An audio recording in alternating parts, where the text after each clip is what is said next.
पिछले महीने 5 अगस्त से बांग्लादेश में हालात खराब हुए और अब ये हालात बद से बदतर होते जा रहे हैं। यूनुस सरकार को दरकिनार कर अब कट्टरपंथी ताकतें धीरे धीरे पूरे बांग्लादेश में अपने पैर पसार रही हैं, जिसका खामियाजा वहां रह रहे न केवल हिंदू बल्कि बांग्लादेशी लड़कियों को भी भुगतना पड़ रहा है, क्योंकि खुलेआम अब उनसे बुर्का और हिजाब नहीं पहनने को लेकर मारपीट की जा रही है। एक रिपोर्ट आपको दिखाते हैं कि बांग्लादेश में इस वक्त हो क्या रहा है, चाहे हिंदू टारगेट पर हो, चाहे हिंदुओं की नौकरी जा रही हो या फिर लड़कियों को जबरन हिजाब या बुर्का पहनाने के लिए मजबूर किया जा रहा है। रिपोर्ट देखिए।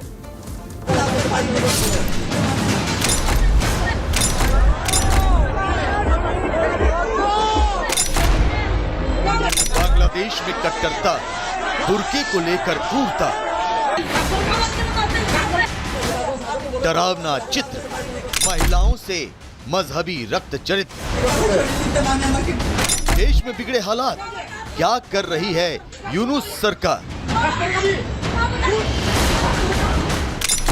बांग्लादेश अब कट्टरपंथी ताकतों की भेंट चढ़ चुका है। जहां पहले हिंदुओं को निशाना बनाया गया, उनके घरों में आग लगाई गई, उनकी आस्था पर हमला किया गया, हिंदू महिलाओं से बर्बरता की गई और अब खुद बांग्लादेशी लड़कियां इनके निशाने पर। खुलेआम इनसे सड़कों पर बुर्का नहीं पहनने को लेकर मारपीट की जा रही है, डंडे बरसाए जा रहे हैं, उठक बैठक लगवाई जा रही है। कट्टरपंथी इस कदर हावी हैं कि पूरा बांग्लादेश मजहबी कट्टरता की भट्टी में धधक रहा है और यूनुस सरकार अपनी आंखें मूंद कर इन ताकतों को खुली छूट दे रही है।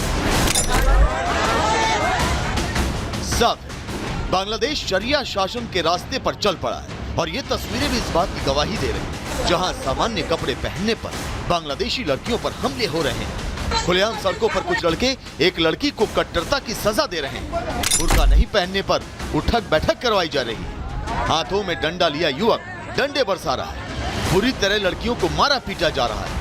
हालात ऐसे हैं कि ना तो पुलिस सुनने को तैयार है और ना ही कोई इन लड़कियों को इंसाफ देने वाला।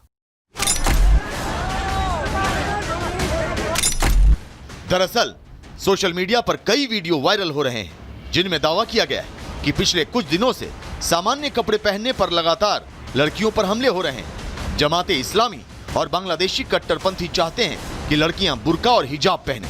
यही वजह है कि जमाते इस्लामी की छात्र शाखा ने बुर्का या हिजाब नहीं पहनने पर कॉक्स बाजार समुद्र तट पर लड़कियों को निशाना बनाया।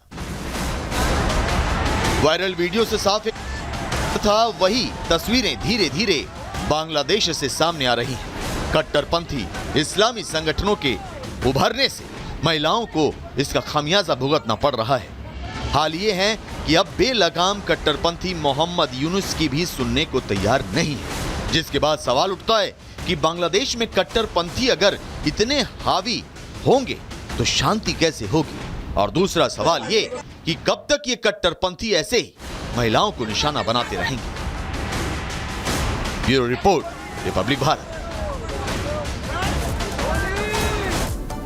और बांग्लादेश में शरिया कानून का राज कायम होने का इशारा क्यों मिल रहा है, इसे हम आपको एक ग्राफिक्स के जरिए दिखाते हैं कि आखिर क्यों शरिया कानून की तरफ लागू करने की तरफ आगे बढ़ रहा है बांग्लादेश। क्योंकि इस्लामी निजाम के लक्षण दिखने लगे हैं मोहम्मद यूनुस में। ऐसा हम इसलिए कह रहे हैं क्योंकि जब शेख हसीना के हाथ में बागडोर थी देश की, तब हसीना राज में जमात पर बैन लगा दिया गया था, लेकिन मोहम्मद यूनुस के राज में जमात इस्लामी पर से बैन हट गया है। जमात इस्लामी जो कि कट्टरपंथी संगठन है और उसी के इशारे पर सब कुछ बांग्लादेश में इस वक्त हो रहा है, ये वहां के रहने वाले लोग दबी जबान में कह रहे हैं। शेख हसीना के रहते हुए हत्या के केस में रहमानी को जेल हो गई थी, लेकिन अब यूनुस के रहते हुए जमात नेता रहमानी जेल से बाहर आ गए हैं, उनको बाहर निकाल लिया गया है और कट्टरपंथी को और ज्यादा बढ़ावा मिल रहा है। बांग्लादेश में लोकतंत्र मजबूत था जब शेख हसीना के हाथ में बागडोर थी देश की, लेकिन अब कट्टरपंथियों के हाथ में ताकत चली गई है और उनकी ताकत और ज्यादा बढ़ती चली जा रही है। वहीं दूसरी ओर कट्टरपंथी ताकतों पर लगाम लगाने के लिए शेख हसीना ने कई बड़े कदम उठाए थे और उन कदमों का असर दिखता भी था, लेकिन मोहम्मद यूनुस के रहते हुए कट्टरपंथियों से उनकी नजदीकी बढ़ी है, उनकी ताकत और ज्यादा बढ़ रही है। इसीलिए महिलाओं को जबरन बुर्का या हिजाब पहनने के लिए मजबूर किया जा रहा है। इसके अलावा कट्टरपंथी नेता मामनूल हक को जेल कराई गई थी, जेल गए गए थे, उनके गलत कामों की वजह से, उनके नियमों की वजह से शेख हसीना ने उनको जेल में डाला था। लेकिन मोहम्मद यूनुस की ओर से इसको लेकर बहुत बड़े कदम नहीं उठाए गए, जेल से बाहर आ गए हैं वो। हिंदुओं को समान नागरिक अधिकार दिए गए थे शेख हसीना की सरकार में, लेकिन मोहम्मद यूनुस के रहते हुए सांप्रदायिक सौहार्द बिगड़ रहा है, वहां पर सीधी चोट उस पर की जा रही है, हिंदुओं की नौकरी छीनी जा रही है।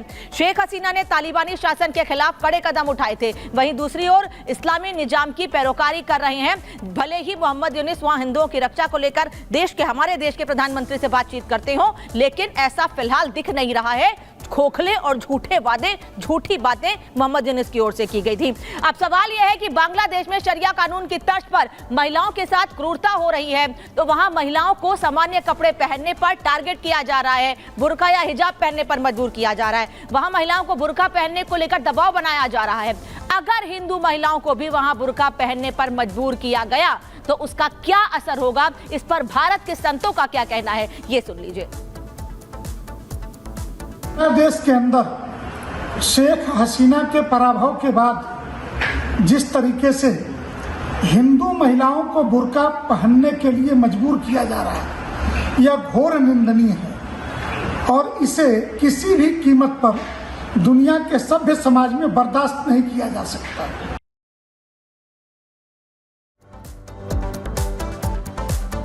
तो भारत से भी संत समाज में इसको लेकर गुस्सा, और वो कह रहे हैं वहां जो कुछ महिलाओं के साथ हो रहा है सरकार को ध्यान देना चाहिए, लेकिन सरकार गहरी नींद में सोई हुई है, कोई कदम इस ओर नहीं उठाए जा रहे हैं। अब आपको दिखाते हैं कि बांग्लादेश की राह पर चल पड़े, पाकिस्तान की राह पर चल पड़े बांग्लादेश में हसीना सरकार के तख्ता पलट के बाद क्या क्या बदलाव आया है, ये भी कि वहां के हालात क्या बयां कर रहे हैं। देखिए कि चंद महीनों में वहां क्या क्या बदलाव आ गए हैं, वहां पर क्या स्थितियां बन गई हैं, कितना बदल गया है बांग्लादेश। बांग्लादेश में जिन्ना की बरसी मनाई गई है, जिन्ना को राष्ट्रपिता बनाने की मांग वहां पर की जा रही है। हालांकि जिन्ना का कोई मतलब नहीं है बांग्लादेश से, बल्कि वो तो हमेशा खिलाफत करते रहते। मुजब्बिर की बयानबाजी और ढाका में झंडा राष्ट्रगान बदलने की मांग भी की जा रही है। लोग अब ये कह रहे हैं कि वहां पर झंडा और राष्ट्रगान तक बदल दिया जाए। इसके अलावा बांग्लादेश में पाकिस्तानी समर्थक हावी हो रहे हैं और इसीलिए शेख हसीना ने इशारा किया था कि पाकिस्तान और अमेरिका के कहने पर ही या उनकी वजह से ही वहां तख्ता पलट हुआ है और बांग्लादेश की स्थितियां खराब हुई हैं। तो क्या बांग्लादेश कट्टरपंथी राह पर आगे बढ़ रहा है?